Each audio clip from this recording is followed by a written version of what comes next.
Butterball has a hotline? Yeah, it's an 800 number. The phones are staffed by experts. Are you kidding me? No. God, I'm sorry. I love my country. Charlie, get me the number for the Butterball hotline. Yes, sir.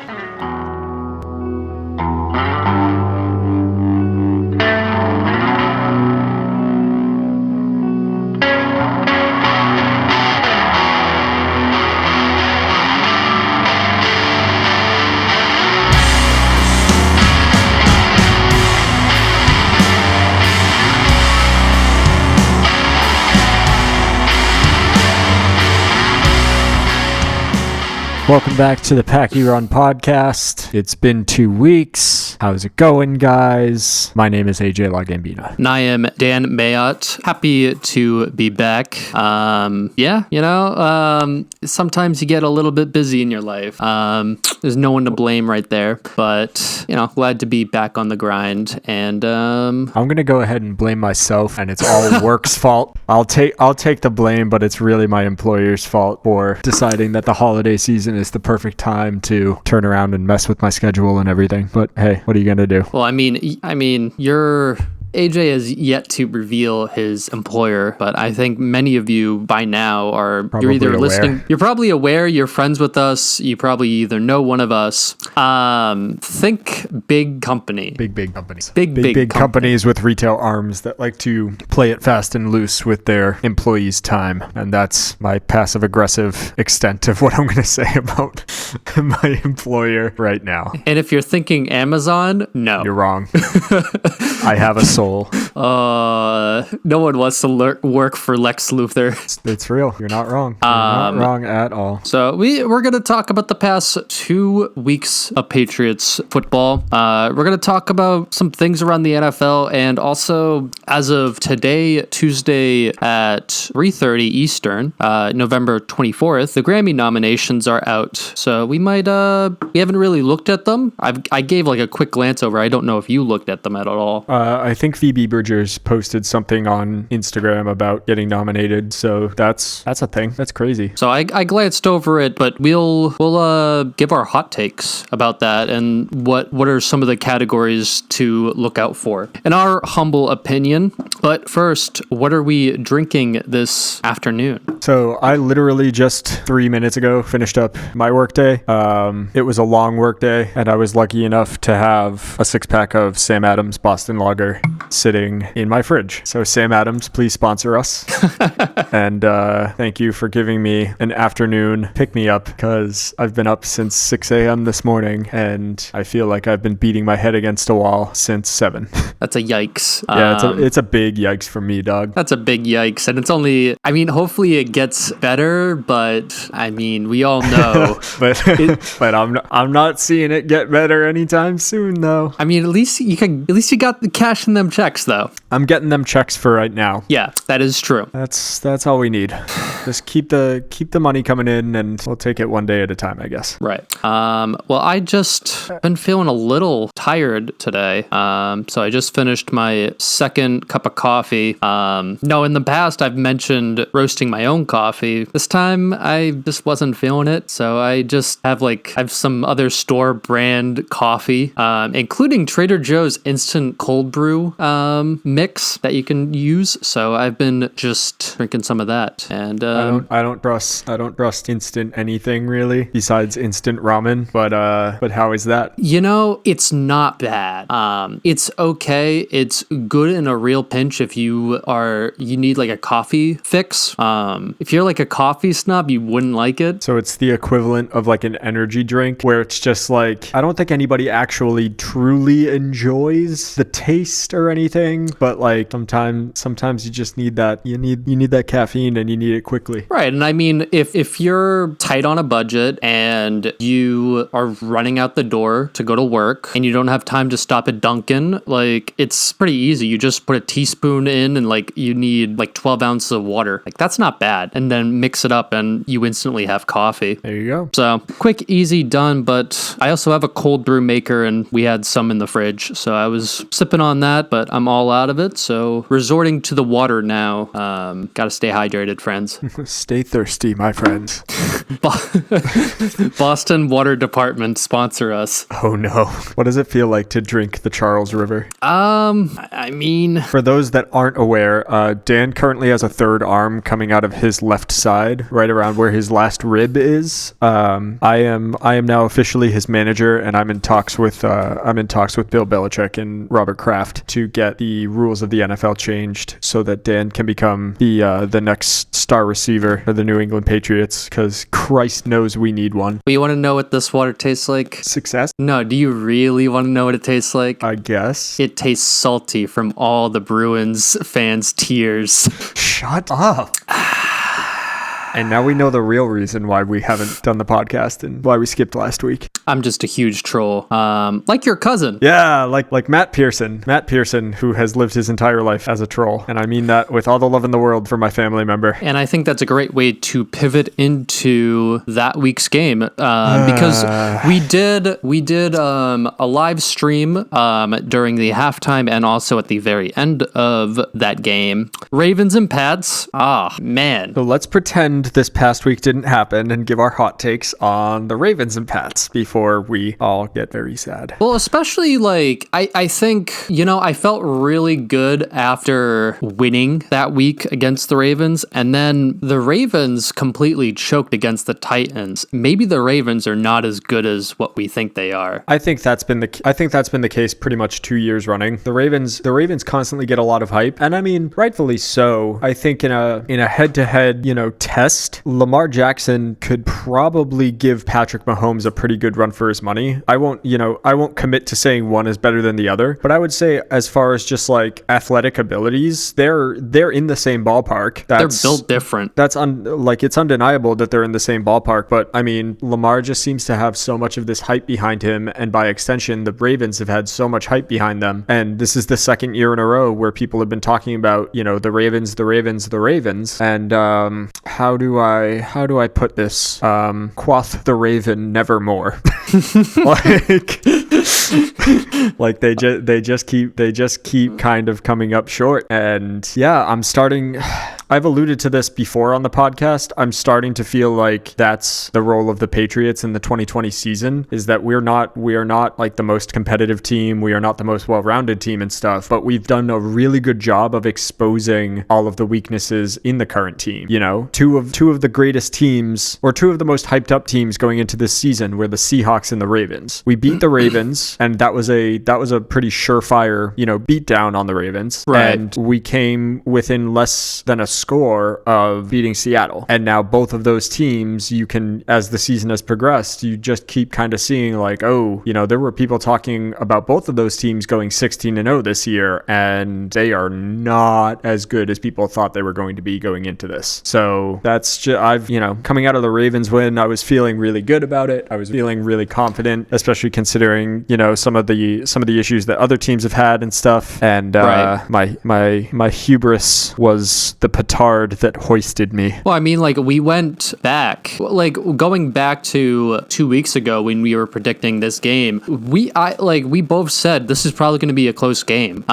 It's going to be closer than what we think. And I mean, it went down to last couple minutes. That is true. Some of the highlights from this game, I would say, first off, Jacoby Myers with that touchdown pass to Rex Burkhead. Absolutely gorgeous. That was a thing of beauty. There's no quarterback. There's no quarterback issues in the New England Patriots. And I'm still not here for the Cam Newton hate. There's a lot of Facebook comments and a lot of stuff going around about him, and I still don't get it. I don't think this is Cam's issue. Cam has had issues, but I don't think it's Cam. The last 2 weeks has been the reason why we've stayed in those games. I mean, Cam threw 13 for 17, 118 yards and 1 touchdown. I mean, granted, we didn't throw it a lot, but he didn't turn it over, and he made smart smart moves with the ball. We ran it a lot with Damian Harris. And let me say this again, let Dame eat. Yep, just let him do his thing. Oh, and man. I think again, you kind of hit the nail on the head. However many weeks ago we were on the podcast and you were talking about it, I think a lot of the flaws that we keep seeing are one, I think, so the popular kind of dig against the Patriots is just there's no depth. It's, we're limited on talent. Okay, fine. I get it. We've seen some breakouts, Jacoby Myers, obviously, Damian Harris, we've got people there that are willing to do the job and are willing to do that at a very high level. But yeah, I think overall there's a lack of depth on this roster. Okay, fine. But I think the thing that's not getting talked about often enough is coaching. We've seen Josh McDaniels kind of come back a little bit and be a little bit more of what we thought he was going to be for the past, I would say, 3 weeks. But the loss of Dante Scarnecchia is still, Cam is immediately pressured, probably 75% of the snaps he takes. Our offensive line is good and we have talent there, but our quarterback, I was talking to my uncle the other day and he was saying, he feels that Cam might be being a little bit selfish with the ball. And I'm sitting there watching these games and going, I don't think he's being selfish. I think he doesn't have much of a choice other than to run a lot of the time. Yeah. And we've had a bunch of people step up in key moments this season. We need that one consistent person. Demir Bird stepped up huge against the Texans. Unfortunately, we just couldn't run the ball. The Texans kind of took that away, so we were forced to throw it, which Cam did a fine job. 26 for 40, 365 yards and 1 touchdown with a 102.6 rating. Excuse that. Yeah, no worries. And I think part of the reason why I don't get Fitzy from WEEI kind of put it best. This season's a suck fest. It's a McSuck Deluxe with extra cheese.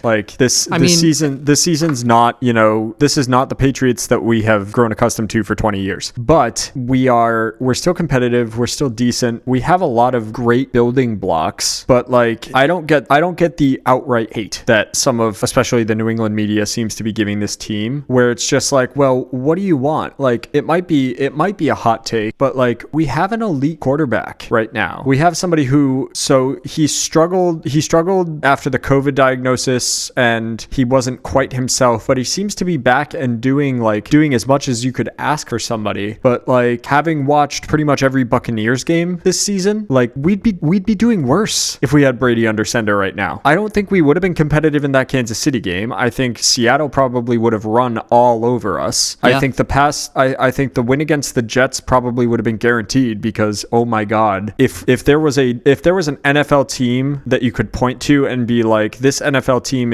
watching this NFL team looks like what 2020 has felt like, it would be the Jets. It's a dumpster fire in the middle of a volcano. Yeah, that's the best way to describe the New York Jets. To get to your point, Cam Newton is an elite quarterback. I would disagree with that notion. I wouldn't put him in my personal top 10. I think he's a serviceable starting quarterback, but as far as the hate goes, no, he doesn't deserve that. And again, I think we're doing better with Cam than we would have if we still had Brady this year. I'm not mad at Cam being here. I'm not mad at a lot of the decision making that Cam's making. I'm mad at the fact that, and I think this is the reason why Belichick was more candid than we've ever seen him in some of his interviews over the past couple of weeks, especially when he was talking about the cap situation. He was going we pissed away our future for the past, I would argue, 5 years in this team because we were trying to maintain a competitive edge with a quarterback who is a sitting duck in the pocket. So we did everything we could for this one guy and he just kind of left us high and dry because he could build a technically better team down in Tampa Bay, which fine, that's his right to do it. Right. But if anybody thinks that we'd be in a better situation with Tom Brady under center right now, go get your head checked. This situation it's the way that you described we went all in for the past 5 years. It reminds me of earlier in the last decade, the Cavaliers going in all in on LeBron, which that's the right move at the time, and then they are left high and dry without them. So And I mean, they went all in. They got a championship. They went to several finals, kind of like the way that the Patriots did as well. Eventually, that catches up with you. Eventually, it catches up. I mean, like the Cavaliers are now a bottom 5 team in the NFL, or not the NFL, NBA. Excuse me. Yeah, but that's. I mean, we are where we are because of the past 5 years, not because of Cam Newton, and I mean partially because of the lack of depth. But the lack of depth is a result of 5 years of just going all in on our guy, which we did perfectly fine. I'll say this at least. At least we didn't do a Texans and trade away all of our first round picks for key players that would just like walk away in free agency. Yeah. So I mean, because like right now the Texans, who are 3-7 that we just lost to, they currently don't have their first round draft pick, and they didn't have a first round pick last year, and they've just been pissing them away trying to build around Deshaun Watson. So at least we have all these picks. I was looking at a couple mock drafts recently. They don't have us taking a quarterback. They have us taking one of the top wide receivers in Weddle from Alabama. So hopefully that's who we target and try to go after. Right now we would be sitting at the 15th spot if the season were to end right now. Yeah, I think, the season's not over. In Bill we trust. It's, we're gonna come out the other side of this as long as we still have Belichick and Kraft kind of steering the ship. Yeah. It's just this season was never going to be great. It was always going to be a little bit ugly, and a big loss was this past Sunday was Rex Burkhead, and he kind of alluded to it on Twitter or like Instagram earlier today. He might be done for the season, which is a real shame because he's been a bright spot on this offense. Yeah.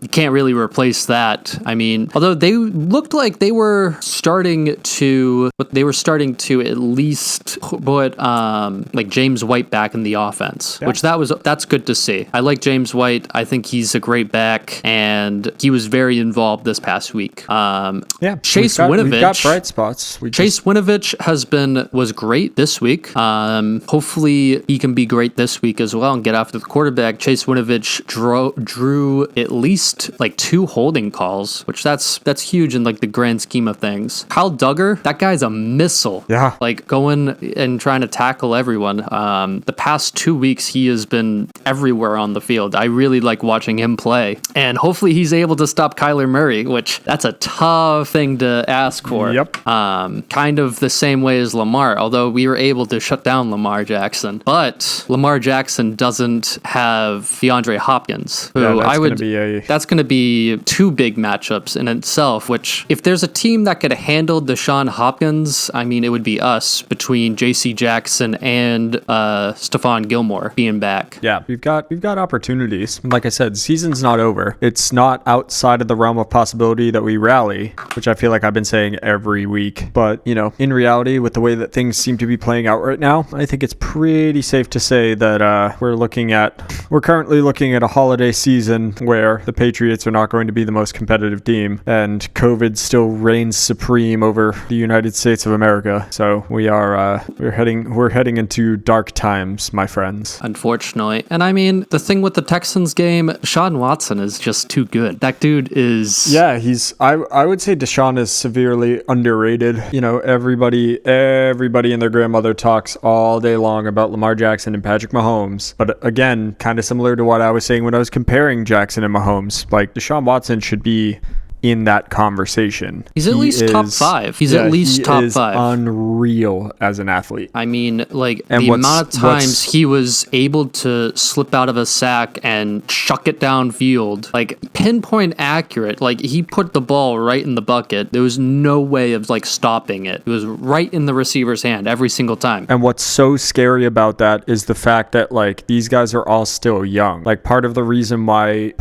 Brady is still, Tom Brady is the fact that I've said it 1.5 million times. The reason why Tom Brady is Tom Brady is the fact that when you have him on the field, you have another offensive coordinator that's literally sitting under center. So if these younger guys stay healthy and continue to play with the kind of athleticism that they're showing, and they reach a point where they have that kind of like coordinator ability on the field, like they are going to be scary good. Yeah, I mean, there's a lot of really good young quarterbacks that have come up in the recent years. And it's not even And just Lamar Jackson and Patrick Mahomes and Deshaun Watson. I mean, you got Joe Burrow, who unfortunately this past weekend he got injured, out for the season. So that's really tough, and I hope he gets back soon because he's very fun to watch. You got Justin Herbert. You have Tua Tagovailoa. Dak Prescott before he had injury issues as well. We've got, I think that I forget who was reporting this, but I believe this season is one of the highest scoring seasons of the NFL already. Like, that makes sense. This league is going to become more and more just absolute fireworks shows if these guys can stay healthy and continue to learn and figure out how to coordinate offenses and stuff. Like, we're literally staring a new era of the NFL in the face, I think.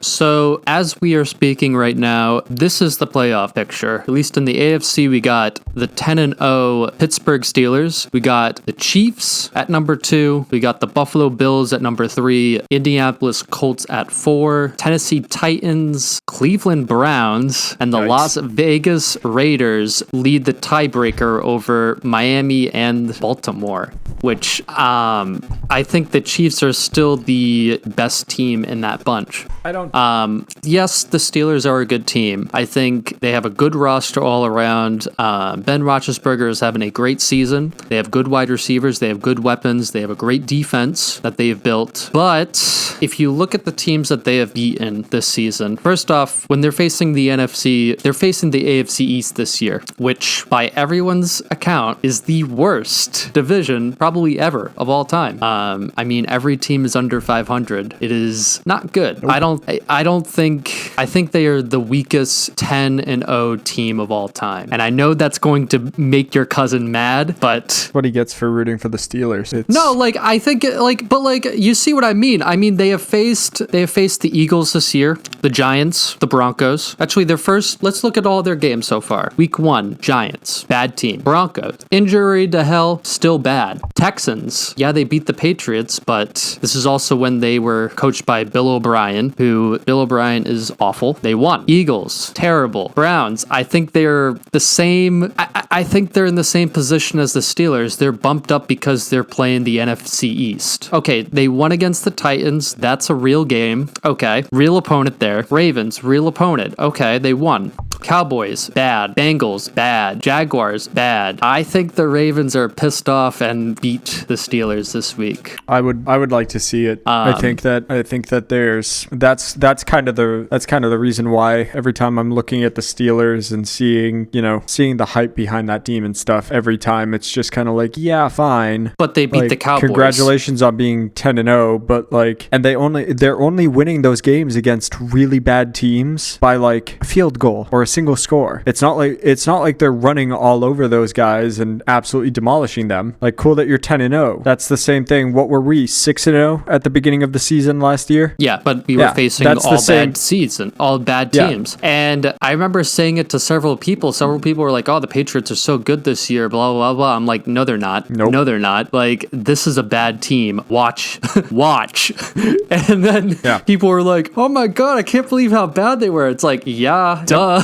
I mean, I an like opening day win against Miami is not that's not really a tone setter. That is kind of just a given. Well, I mean, like, I think if we had to look at the Miami Dolphins schedule, for example, this year over the Steelers schedule, for what it's worth, I think the Miami Dolphins their wins are weighted more than the Steelers wins, if that makes any sense. Absolutely. And I mean, I think the Miami Dolphins, like, damn, Brian Flores has done a fantastic job down there, and they're going to be a tough team to face like the next 10 years. Maybe. Between them and the Buffalo Bills, that's going to be a tough one. The Bills are what scares, because the Bills are looking pretty decent, and I just keep waiting for them to be the Bills, and they're not there yet. They still seem competitive, and it almost makes me want to see them just keep going, because I guess of all the teams that I'd like to see, go and take it all this year with the Patriots basically out of the running, I'm not really mad at Buffalo finally kind of getting something. That's fair. I mean, with the Patriots out, I would obviously the Tampa Bay Buccaneers. I would be like, oh yeah, that's cool. Down with that. That's sick. I'd like to see the Saints, Drew Brees, like retire at the end of this year, like win a Super Bowl. That would just be great. Yeah, I'm always okay with a Cinderella story, something like that. Or, the Buccaneers, the same kind of deal. Although the Buccaneers, I think with Brady kind of leaving us high and dry makes me feel a little bit of ill will towards him. So I'm of two minds where it's like, I'd like to see Tom win one more and retire. I'd also like to see Tom win one more and watch that team's salary cap situation just absolutely handicap him again. Or I'd like to see Tom go 1 or 2 rounds and sit back and be like, well, this is,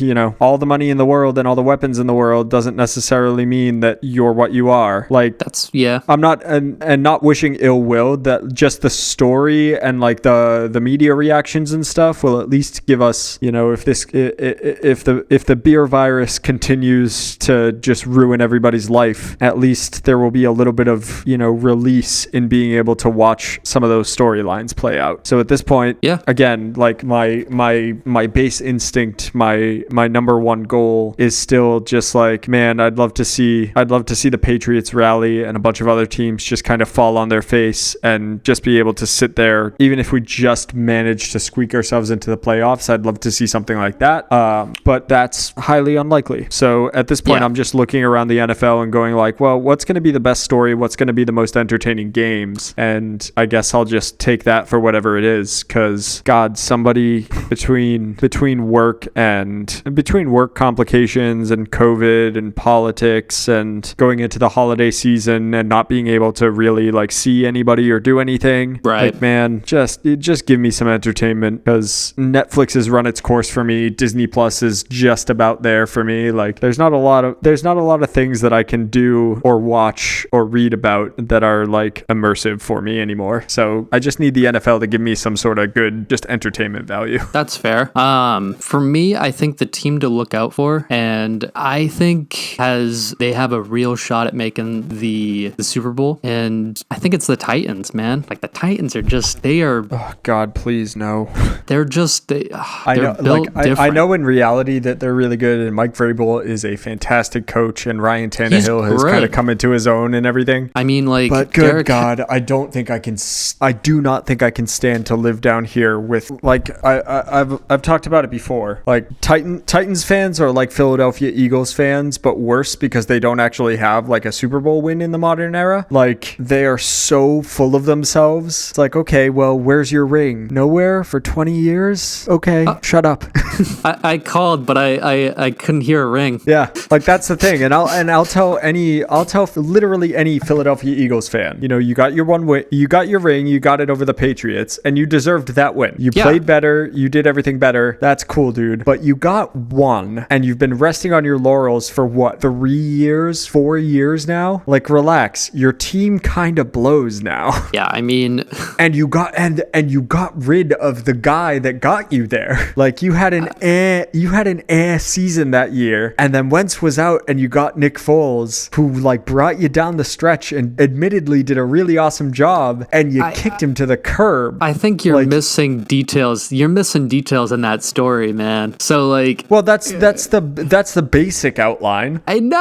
Not really. I mean, Carson Wentz was the year that they went to the Super Bowl. He had a great year. I mean, I don't know what his exact stats were, but like he had like 35 touchdowns, like 7 interceptions, like 4,000 yards. I mean, like he was like an MVP candidate, and then he went down, and then Nick Foles had to step in. Nick Foles, I wouldn't trust him to be a starting quarterback. He's a good backup, and I mean, like he had a good run. He then had a good run the next season, like winning like another like playoff game. But I wouldn't trust my franchise with him. And I mean, we've seen it. I mean, he went to to Jacksonville. He lost his starting job to Gardner Minshew, and now he's in Chicago, and he's still struggling. Chicago's mess with... He lost his starting job to, I'm sorry, what was his name? I can just see a handlebar mustache, and that's it. Gardner Minshew. That was last year. Yeah, so handlebar mustache. That's his entire personality. That's his entire claim to fame. I love Gardner Minshew. I think he's a great personality in the NFL. Not really a good player, but I think he's just a good personality, and I like his work ethic. I still think that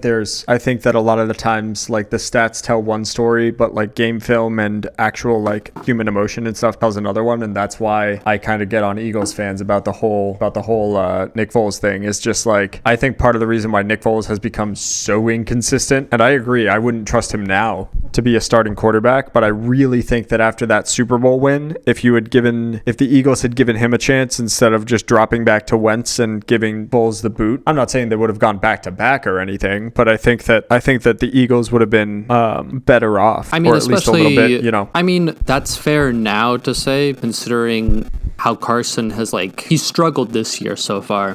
He struggled last year too. He's been struggling. I mean, but again, that's the thing with the Eagles. It's just like, you got your one Super Bowl ring, and now every fan, and I would argue the entire franchise, really has just been kind of resting on their laurels and be like, yep, we did it. We brought one home. And that's my issue with the Titans and their fans, is that, like, they have this ridiculous amount of hubris. And living down in Nashville, let me tell you, there's a lot of hubris about the Tennessee Titans. And it's like, well, you've had some really great teams, and you've had these really great moments, and like, you've had these flashes of like, oh wow, this team's a legitimate contender. They're huge. And every time it matters, you fall short. Like, I mean, but I have like a really good feeling about this team. I don't know what it is. Like, it's usually this time I start to get a feel for what team is going to be in it and what team isn't. And I got a really good feeling about the Titans. I can't explain it. I think... Stop having good feelings about them. Stop rooting for them until I'm not in Nashville anymore. I'm not rooting for them. Dan, I'm just...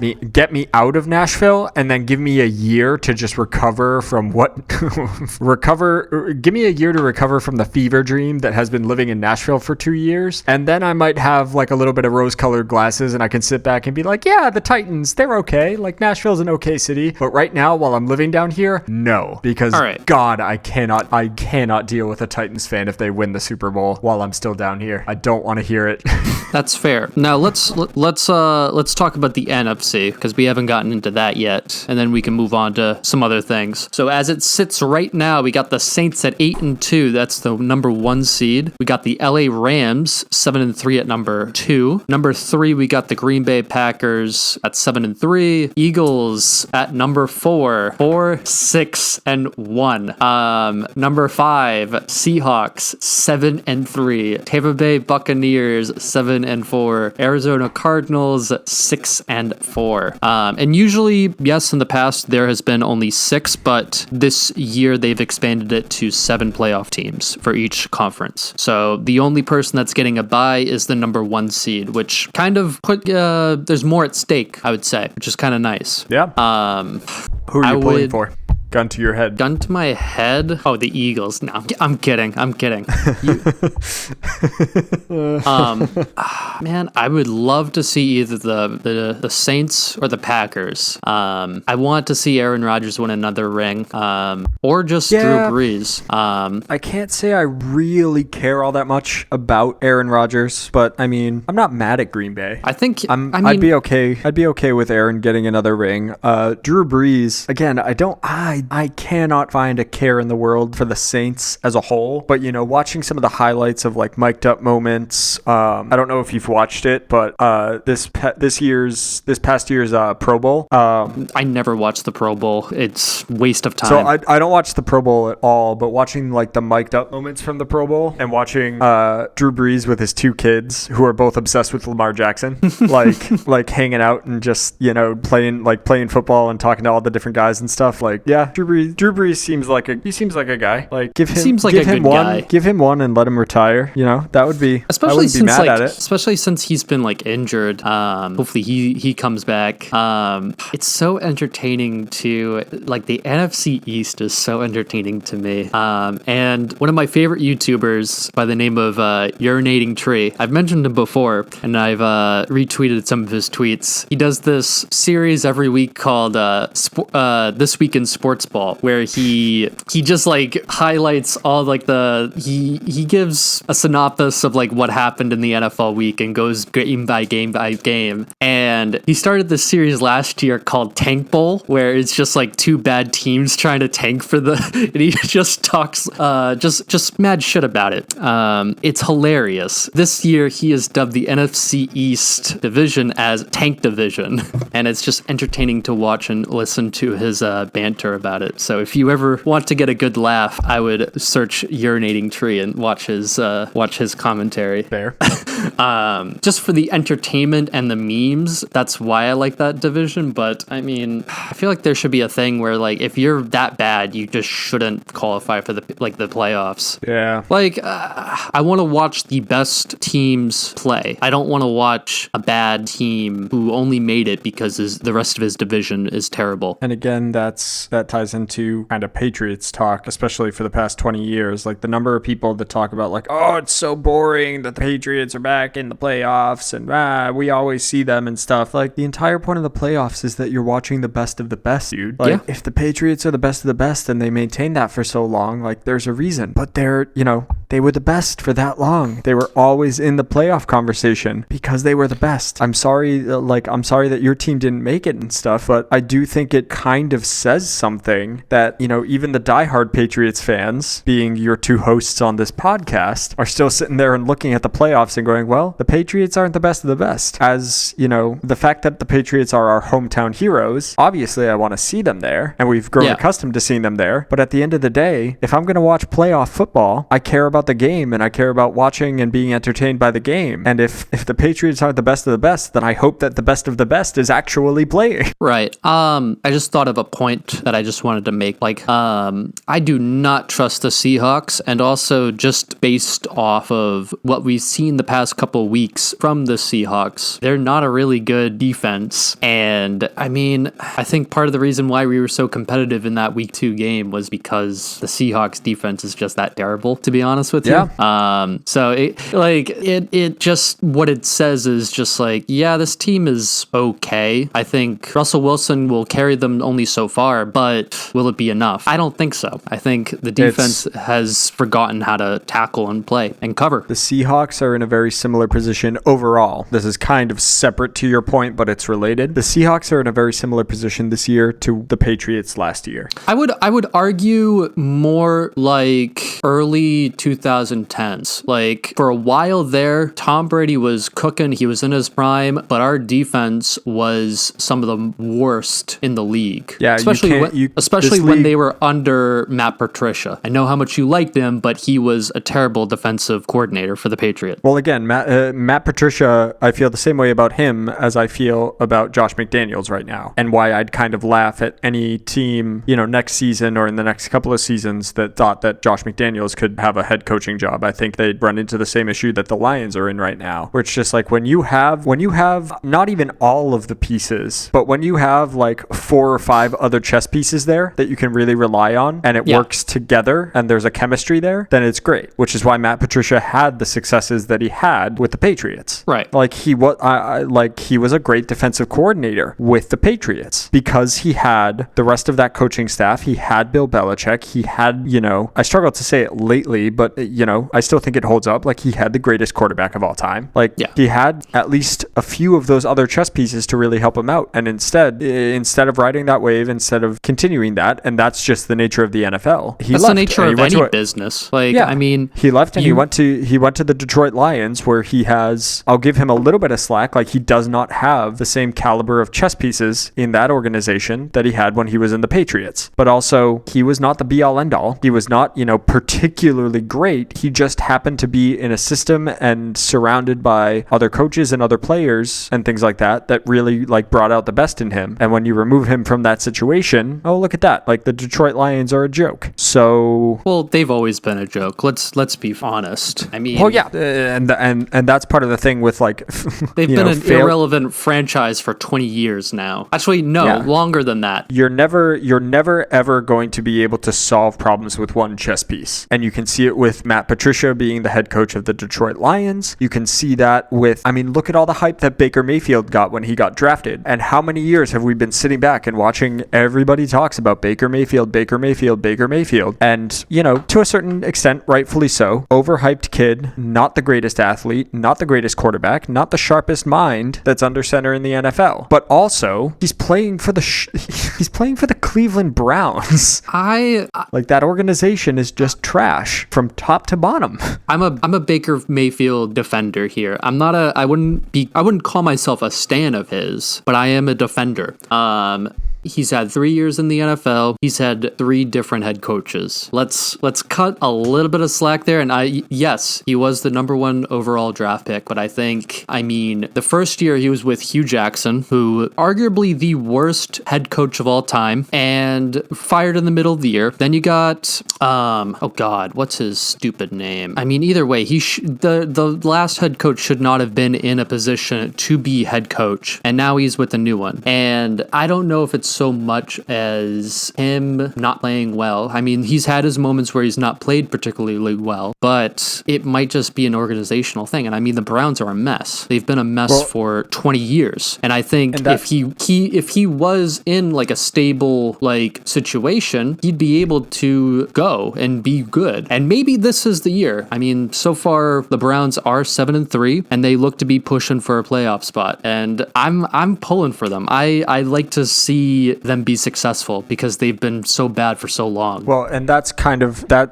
you're kind of playing right into my argument a little bit there, is that Baker can't be the be all end all. And that's the thing, and that's the reason why the Patriots had sustained success under Tom Brady, is that Tom was not the be all end all. He was constantly taking pay cuts. They were constantly trying to restructure, and they were restructuring around him. But we had the kind of success that we had because Tom and the Patriots organization were on the same page. They were all working towards the singular goal instead of the organization kind of pulling their punches and being like, oh no, Tom, please stay with us. We'll change anything for you. You're the king on our chessboard. You're the one piece. And Robert Kraft simps for Tom Brady so hard. Oh, Robert Kraft absolutely simps for Tom Brady, but like he got away with doing that because Tom was also willing to be, you know, the team player on the team, on the practice, like on the game field, on the practice field, in the boardroom, contract negotiations, all of it. Like everybody was on the same page and everybody was working towards the same goal constantly, as opposed to that's kind of my issue with Baker Mayfield. And again, I'm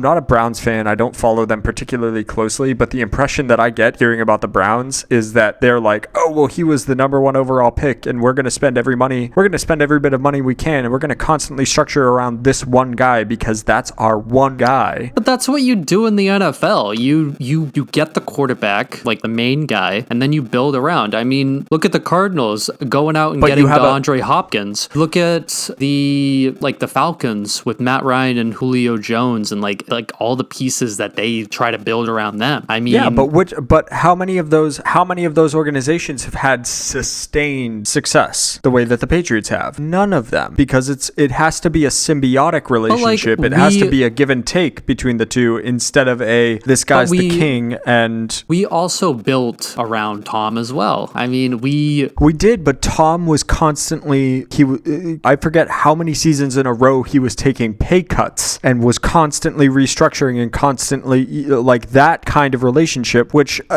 point well taken from you. Like, yeah, welcome to the NFL, welcome to professional sports. You're not gonna. That's a rare thing to come by. But I think the reason that, and I mean, like and how many of these guys are choosing to do that now? None.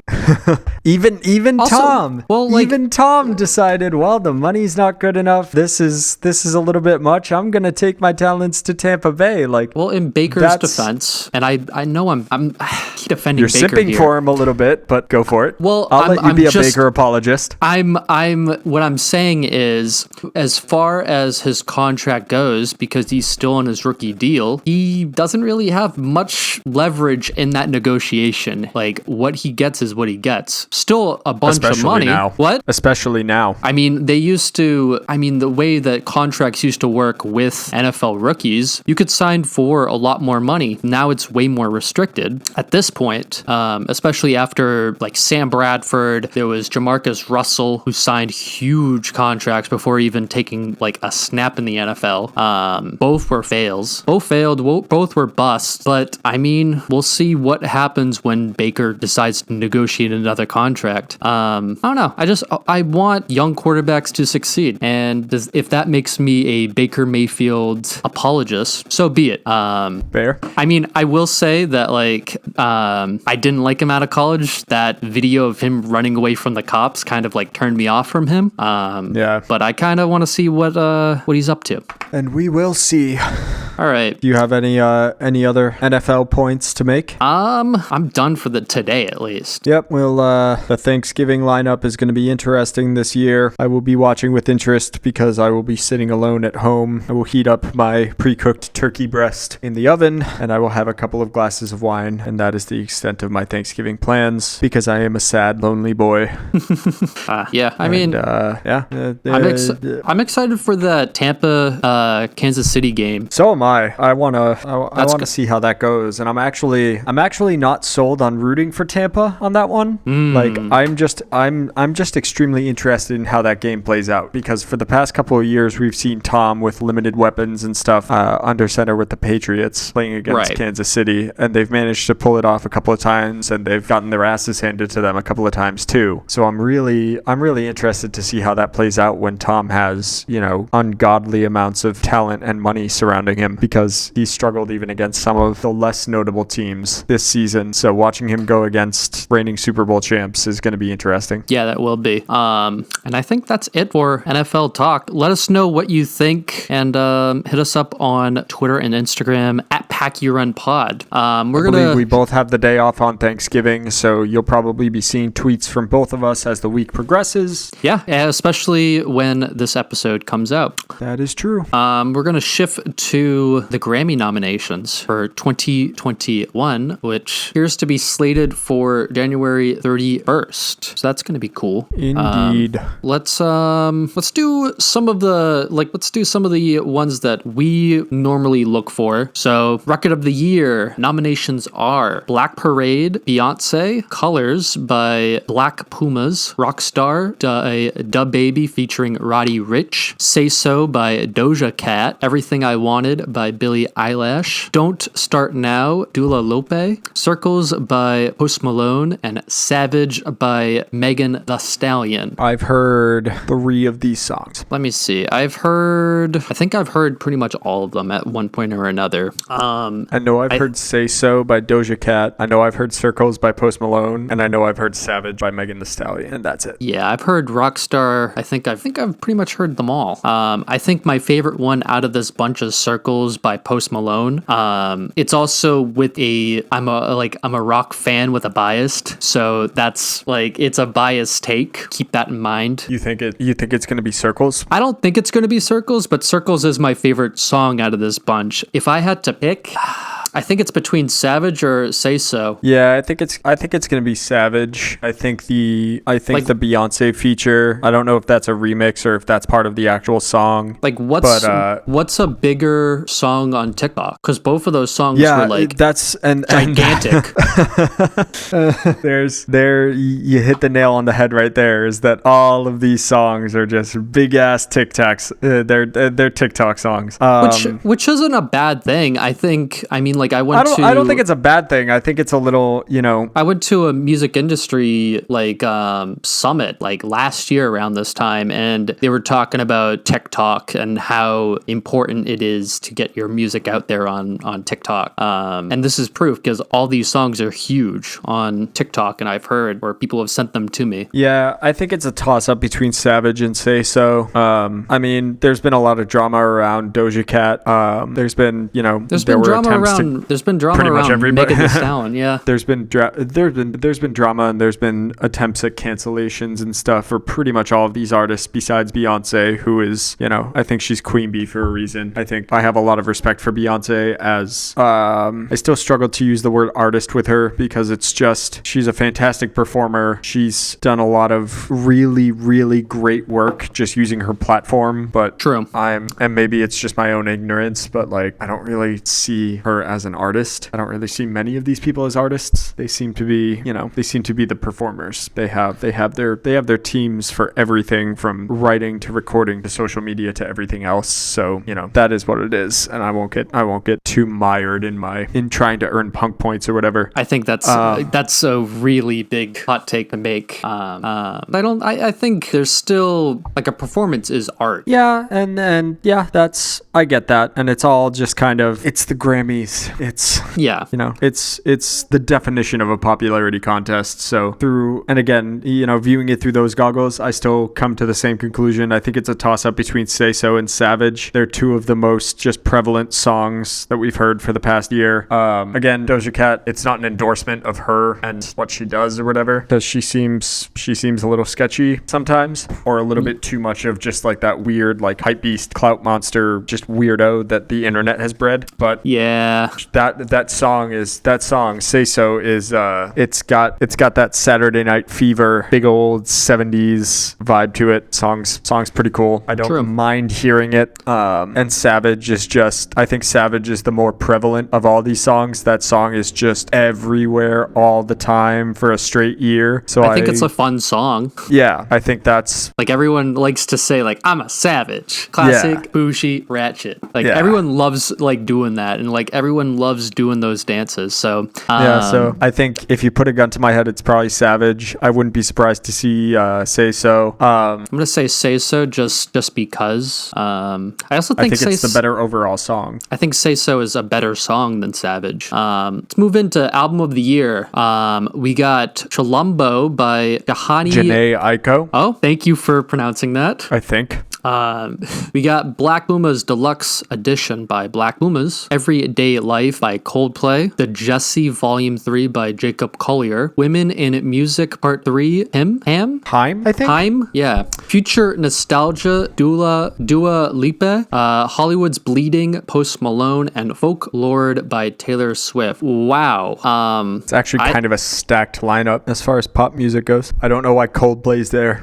I mean, I don't remember hearing the Black Puma album.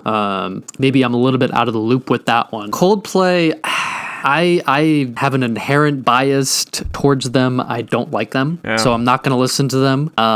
Taylor Swift, I don't like either. I haven't listened to all of Post Malone's new record, but if I had to put money on it, and just based on how big this person's name is and how big this record is, I'd give it to Folklore by Taylor Swift. Yeah, if I had to put money on it, I'd say probably Post Malone gets it. Haim would be cool. I'm not a big fan of theirs, but they kind of came up very organically. They came up through the independent music scene. They seem pretty awesome. Again, Coldplay being on this album of the year list without any real kind of like pervasive play is that strikes me as a little bit of a joke. It sounds like biased of like the past accomplishments. Yeah, I would not be mad if Folklore wins, and I actually think of all of the albums listed here, I've listened through Folklore once because I really like the idea of like these massive pop music stars going just like really bare bones, which we've been led on about that a couple of times. I forget what the last Justin Timberlake album was, but I remember the whole theme and all the hype, all the advertisements and everything behind that were very much like him in the middle of the woods, and everybody was like, oh, is Justin Timberlake gonna pull a Bon Iver? Is it gonna be all like acoustic, like sad boy, lower fidelity, sad boy kind of stuff? And then it was a Justin Timberlake album. It's like he turns into car seat headrest or some shit. Yeah.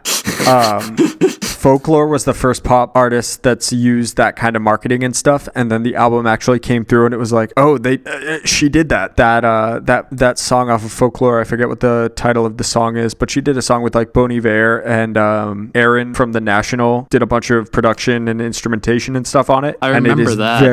It is very much in that early Bon Iver vein. It is. Folklore is a perfect title for it. I think there's a lot more misses on that album than anybody gives it credit for, but album of the year, if it's Folklore by Taylor Swift, I'm perfectly fine with that. She actually, Taylor Swift seems to be so much about the aesthetic, especially with the back half of her catalog so far. And this is the first time that I've seen that kind of aesthetic come through from like a major like top of the list pop artist. Right. And it's actually like been what it looks like, and there's a musicality and there's like an inventiveness about it that I'm okay with. So yeah, I think Folklore by Taylor Swift, I'd like to see that win, just because it would be a nice way of being like, hey, you can get rewarded for being genuine, I guess, in the pop music space. Which is hard. But gun to my head right now, I think probably the most pervasive album on this list is Hollywood's Bleeding by Post Malone, because that dude's just everywhere all the time, and you can't deny he has hits. That is true. I mean, I wouldn't be surprised with that one winning. All right, next major category, Song of the Year, Black Parade by Beyonce. We got The Box. When I was a young boy, my father. Oh, wrong Black Parade. Wrong Black Parade. We got The Box by Roddy Ricch, Cardigan by Taylor Swift, Circles by Post Malone, Don't Stop Now, Dua Lipa, Everything I Wanted, Billie Eilish, I Can't Breathe, Her, and If the World Was Ending, JP Saxe featuring Julia Michaels. I feel like it's the Grammys and they're going to go really on the nose. So gun to my head, I say If the World Was Ending wins. My more cynical side says it's going to be Circles, Post Malone, because of course. That's a good song. That's one of my favorite songs from this year. It's so much about the popularity contest and about what actually kind of gets you, what's getting circulated the most. And I think Circles definitely wins of this.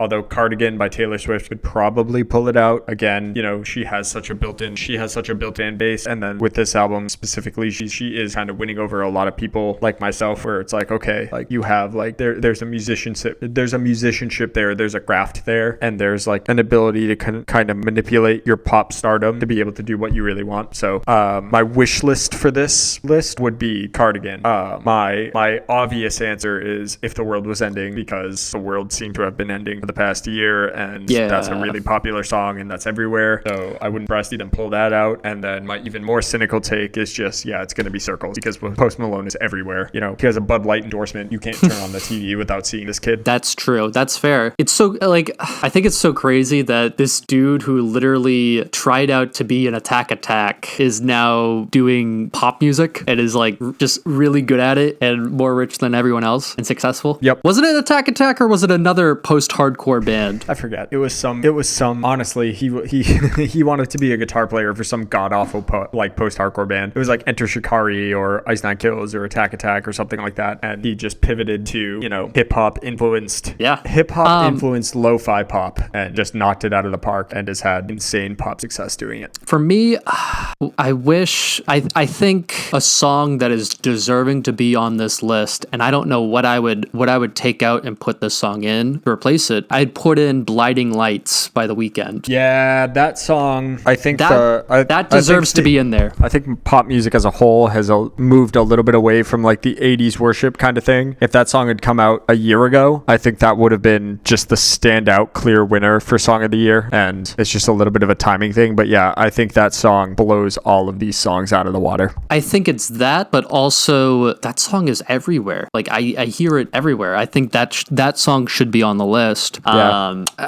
Man, I would be fine with not Cardigan. I would be fine with Circles. I wouldn't be surprised if it was Cardigan because of just Taylor Swift's recent success with being nominated and her winning Grammys. So I wouldn't be surprised. I haven't listened to the other songs, so I can't really say much. Or I probably have heard them, but I can't I'm not like, oh yeah, it's that song. So those are my two picks, at least. For sure. Let's move on to new artist. We got Ingrid Andress, Phoebe Bridgers, Chica, I think that's how you pronounce it. Yeah. Noah Cyrus. I was thinking Miley Cyrus, but I was like, I couldn't put that word together. Cyrus. D Smoke, Doja Cat, K Dundra, and Megan Thee Stallion. Similar to Record of the Year. I think it's a toss-up between Doja Cat and Megan Thee Stallion based on just their single successes. I'd love to see Phoebe Bridgers win because she's just her work with Julian Baker in Boy Genius, her kind of organic punk bona fides. Like, I'd like to see Phoebe. I think it's going to be either Doja Cat or Megan Thee Stallion. Yeah, that's.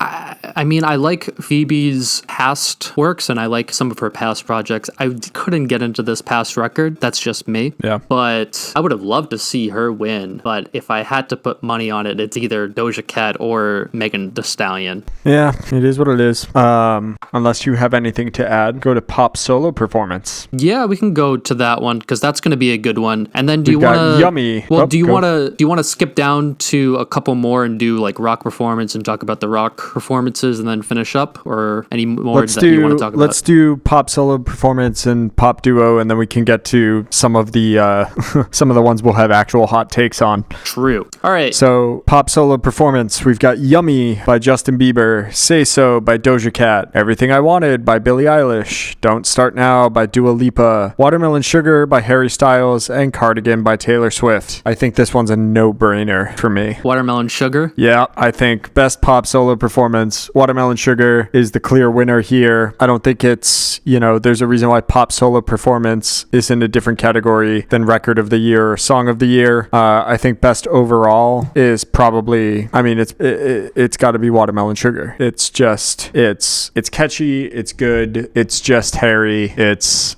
pervasive, probably not to the same level that Say So or Savage was, but it's not really my cup of tea, but I get the hype behind it. I think if it's not Watermelon Sugar, it's probably going to be Say So as a little bit of that will probably be a little bit of like a throwing Doja Cat a bone if she doesn't win record of the year, but I think it's Watermelon Sugar for this one. I think it should be Watermelon Sugar. And also this is just our opinions. Take everything that we say with a grain of salt and actually do your own research as well and let us know what you think who should win. Yeah, I think it should. Watermelon Sugar, that was a huge song. It's still on the charts. I mean, all those songs are still on it, but Watermelon Sugar has consistently risen and stayed there on the Billboard charts for forever. Yep. Which I mean, that's like a good, strong indication of like how good of a song is, at least in the public view. In the public sphere. The public sphere. Say So, I think, is second contention. Yummy by Justin Bieber, that was a pretty big song for a little bit. That was a massive song, but Jesus Christ, could you write a worse song? Yeah, I mean, not to be old man on his lawn yelling at the clouds, but good God, people. Like, yeah, I mean, Bieber's had his moments. He's had a couple of songs where I've never really liked the kid, but at least like he has some decent features, and he has a lot of songs where it's like, man, not my cup of tea, but I get it. But that song is just like, how did everybody in the world reach the conclusion where we were going to let that be a thing? I mean, AJ, it's very simple. Here's how it is. Music is not written for 25, 26-year-olds. It's written for the kids. Kids are the ones who know what's cool. It's not even old. It's not even a great hook though. Like that. So that's my thing. That's my thing with so many of the songs that we've already talked about here is that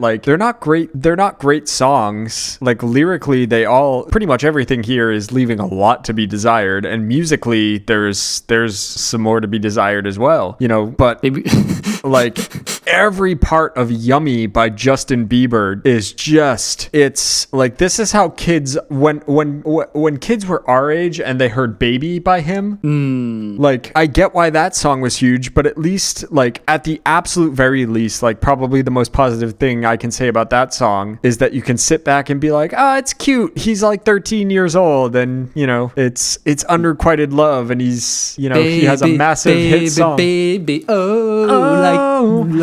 baby, baby, oh. Like, at least, like, it's cringy as shit, but at least you can sit back and be like, okay, like, I can see why people would think that's cute, and that's gonna hit the young audiences and stuff. I mean, Justin Bieber's Yummy is just like, oh, dude, you are like Justin Bieber's whole existence has been cringy, though. I mean, that's true, but still, like, he's got a voice, he's got songwriting teams, and he's got production teams and stuff where it's just like, yeah, you're making hits, you're making like the definition of pop music. It's not my thing, but I get it. This song is just like, you got to draw the line somewhere, and oh, you've got that yummy. Like, oh, for Christ's sake, dude, like, how is that a thing? Especially with people that are writing, like, there are plenty of people writing those like sugary, like, you know, it's all calories, no substance kind of pop music. Yeah, there's plenty of that around. I get it, and I get the appeal, and I get why some of these things have just gone through the stratosphere, why they're so big. That song is that's one of those things where I sit back and I'm just like, oh my god, like, who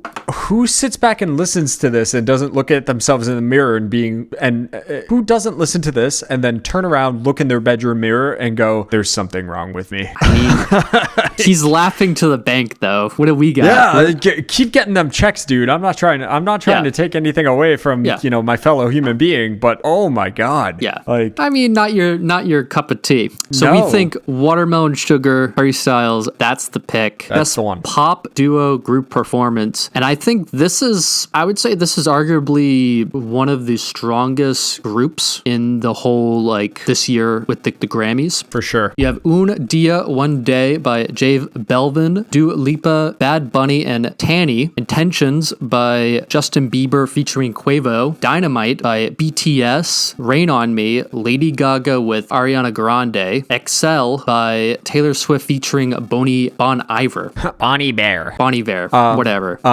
Okay, who do we think is going to win? I think it's a toss-up between Rain on Me and Intentions, because I think Lady Gaga and Ariana Grande are just insurmountably huge. It was a big song. I think that's probably the runaway winner.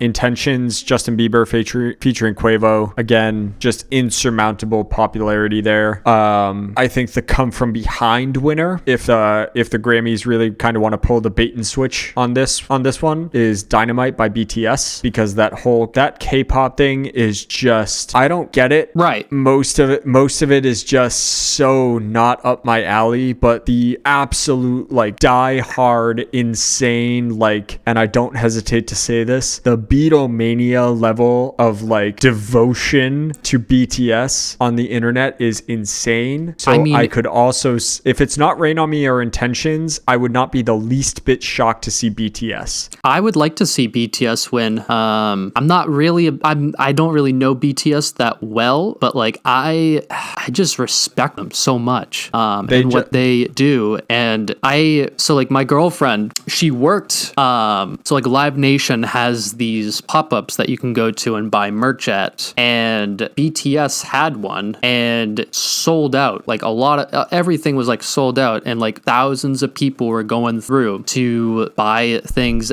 in like Live Nation building. They also sold out MetLife, like the largest football stadium in the country, which that's incredible. I have never seen such fan devotion like that since arguably like the Beatles. I think like that is like the only comparison you can I wouldn't say it's the only comparison. I would say that BTS, and both of us were too young at the time to fully appreciate it, but BTS has taken the boy band media and brought it to the modern day. They're doing what I think NSYNC, what NSYNC, New Kids on the Block, and Backstreet Boys were doing in the late 90s, early 2000s is what BTS is doing. They have figured out a way to just like hijack the system, and they are huge. I still think that it's they're weirdly like cult classics. Yeah. Like where NSYNC and the Backstreet Boys were like inescapable at that time. BTS has they have that same energy, and I would argue that they have the same numbers, but I think from the mainstream like American media, they're still a little bit too, you know, it's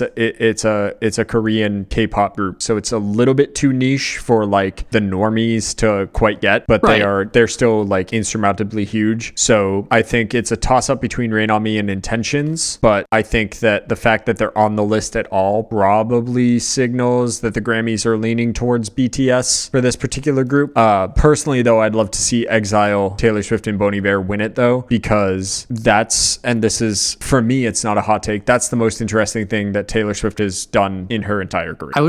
That song is insanely good, and I'm probably too niche of a taste to make the call on it, but like that is such a well-constructed, well-executed song. If that wins, I will think a little bit higher of the Grammys as a whole, but I don't think it will. Probably not. Un Dia, J Belvin, and Dua Lipa and Bad Bunny. I think that's very interesting, and I would be interested to see if that wins. That would just based on Bad Bunny's past performance with the Grammys and him winning a couple. J Belvin is a huge artist at this point. I mean, you can't get away from him either at this point. I mean, him and Travis Scott had those meals. They had McDonald's meals. That's a great point. You can't. I think like for most people, again, Justin Bieber, Quavo, Lady Gaga, Ariana Grande, they're probably the most likely, but also Bad Bunny and Travis Scott. No, not Bad Bunny, just J Belvin. J Balvin. They had custom McDonald's meals. If you haven't reached if that doesn't tell you that you've reached the mainstream, I don't know what does. I mean, that's perfect. Yeah. No, it sounds silly, like, and you're laughing about it, but I mean, like, there's McDonald's in every single town across this country. I mean, you see everyone sees a commercial for McDonald's at least once a day, and you're like, oh, who's this Travis Scott fellow? Like I just imagine. I want to get a quarter pounder. I want to get a quarter pounder with guacamole on top of it. Like I imagine like oh Jesus, like someone's grandparents just being like, oh, I got this Travis Scott meal from McDonald's the other day.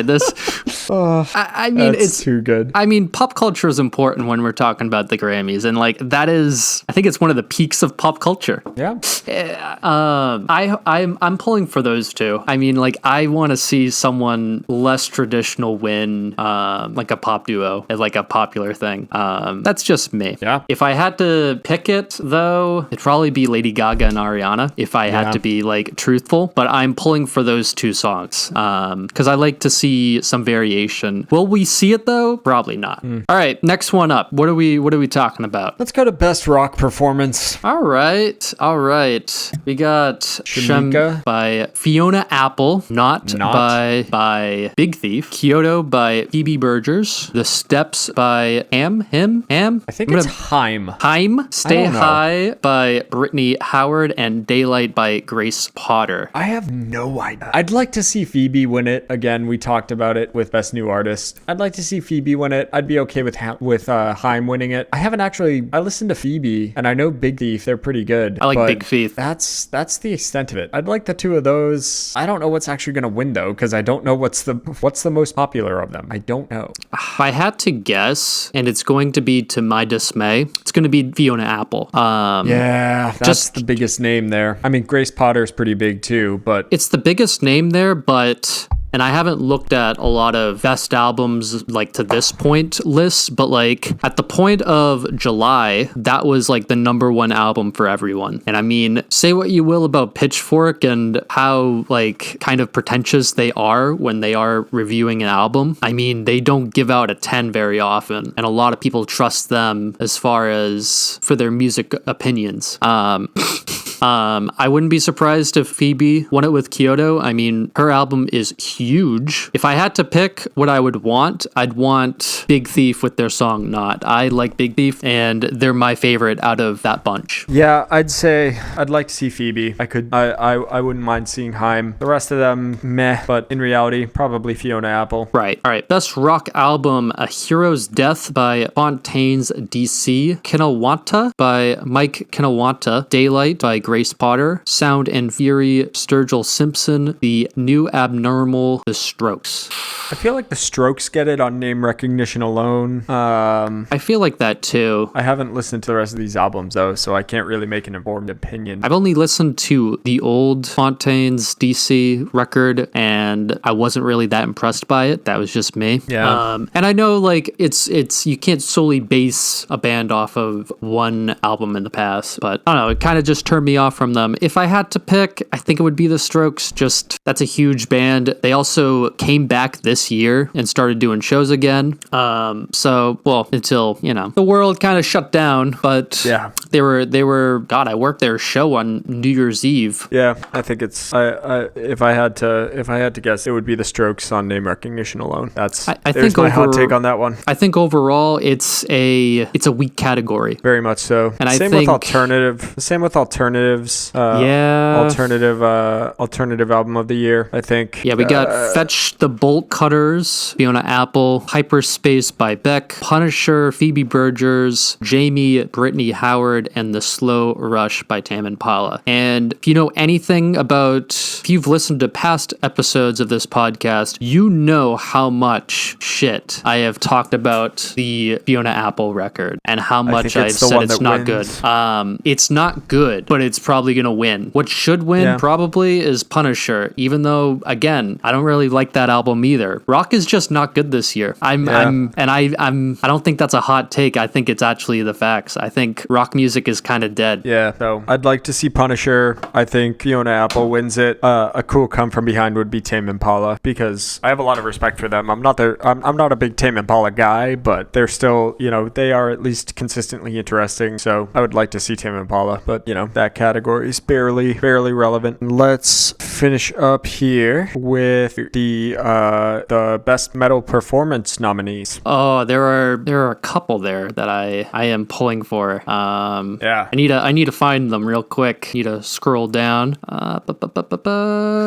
They're not on the New York Times website. I had to Google something else. Oh, they're not on. That's the one I'm on. Yeah. So I'm gonna have to go on. I remember seeing them earlier today, and I was like, oh, that's pretty cool. Yeah. They're not on CNN either. Why did they make it so difficult? Because nothing's easy. All right.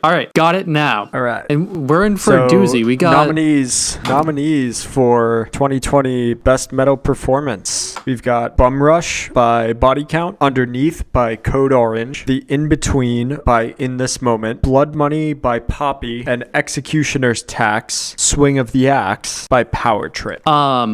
I mean, the three I'm pulling for, Bum Rush, Body Count, because Ice-T, I think that's sick, him being in like a metal band. True. Code Orange and Power Trip. And if I had to pick who I wanted to win it, I'd want it to be Power Trip. But that's based on the passing of their late singer.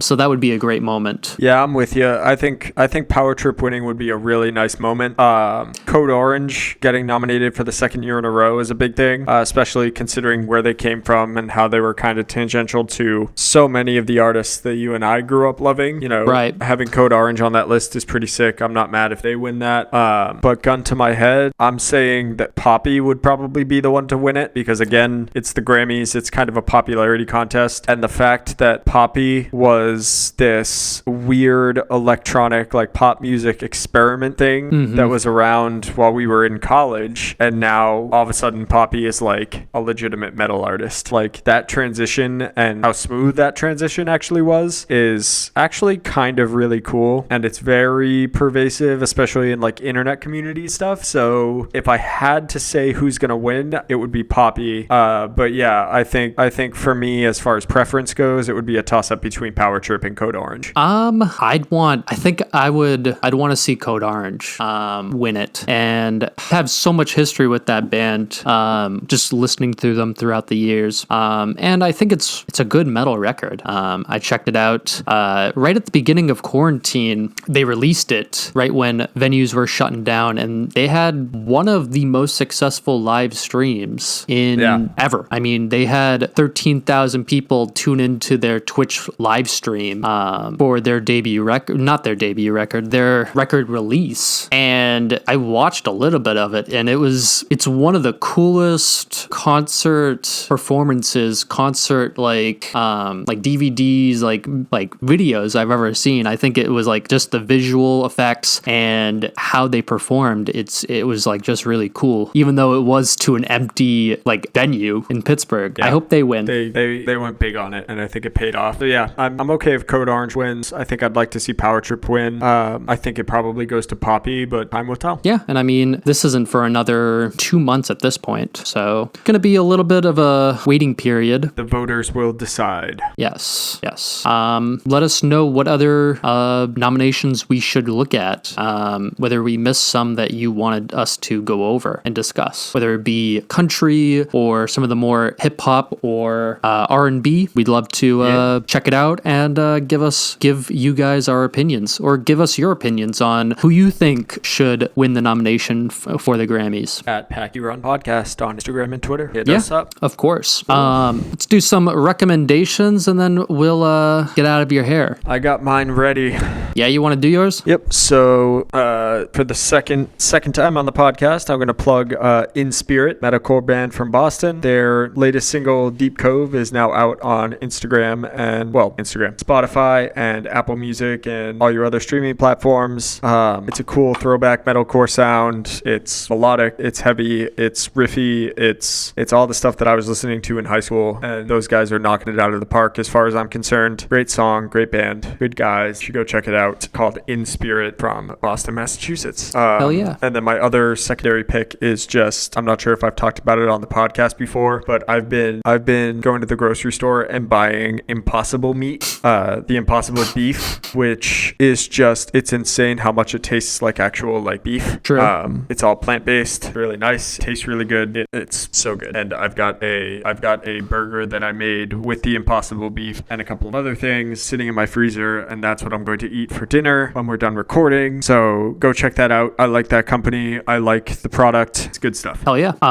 My recommendation is one of the things that I've gotten into recently since I have turned 26 is actually I've been starting to invest some more of my money. Now I am not a stock expert and I can't tell you what to buy. I think that's just irresponsible, especially to listen to someone who's not an expert like me, but someone who is, if you're looking to educate yourself and to try to learn a thing or two about the stock market and which ones to maybe look into, look no further than watching Stockmo on YouTube.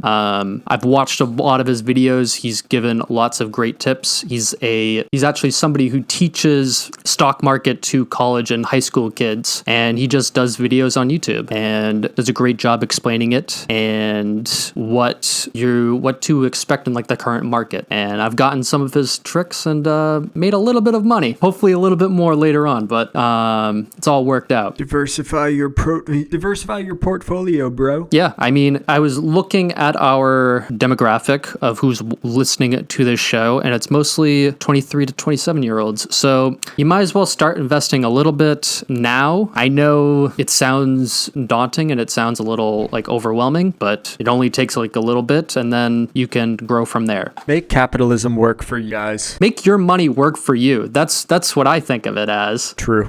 Don't work more hours. Make your money work for you. Indeed. All right. Well, that's been we got a decent episode on our hands here. I hope everybody has a nice Thanksgiving. I hope everybody stays safe and minds their P's and Q's, does the whole thing. And we're rapidly approaching the end of this god awful year. Yes. And hopefully things start turning around for some people, myself included, because good God. Don't go out.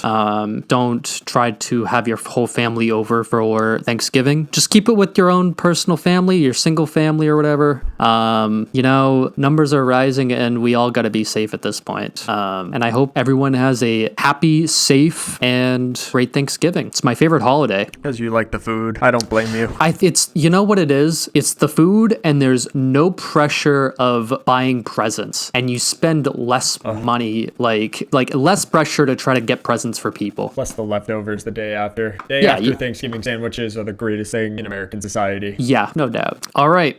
Happy Thanksgiving. Talk to you guys next week. Take it easy. Bye-bye. That was excellent. We should do that once a week.